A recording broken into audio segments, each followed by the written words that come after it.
You know, hindi naman siya pag-ano ha.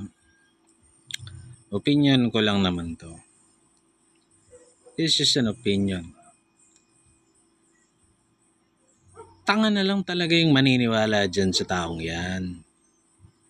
As in, nuknukan ng bobo at tanga.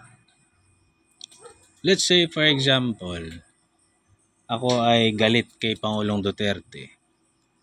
So the enemy of my enemy is my friend? No. Kunwari galit ako kay Pangulong Duterte, di ako kakampi dyan sa ganyan.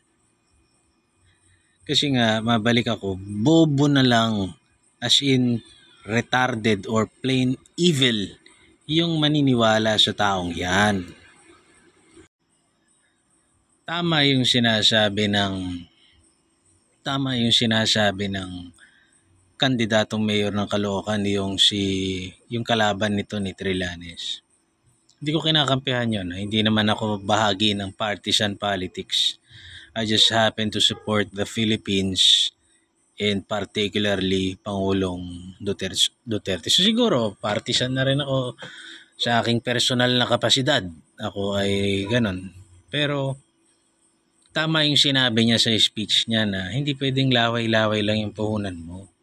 Ang puhunan mo sa politika, manira ng marira, hindi pwede.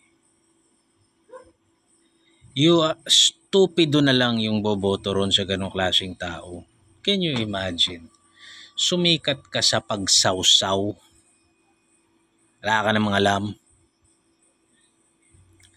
Meron akong kakilala doon sa korporasyon ng kaibigan ko. May korporasyon siya.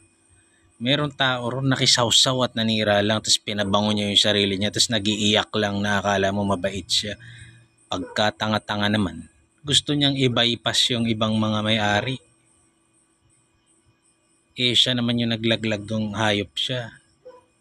O diba? Di pwedeng ganun lagi. Maaaring sa negosyo, obra yun. Pero sa politika, medyo hindi na. Hindi pwedeng funded ka lang.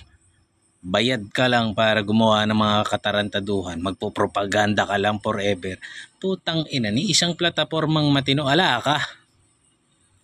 Punan mo manira. That is why yung mga pumupondo rito sa taong to, dapat i-reconsider na nila. Ala, nang kakwenta-kwenta ito.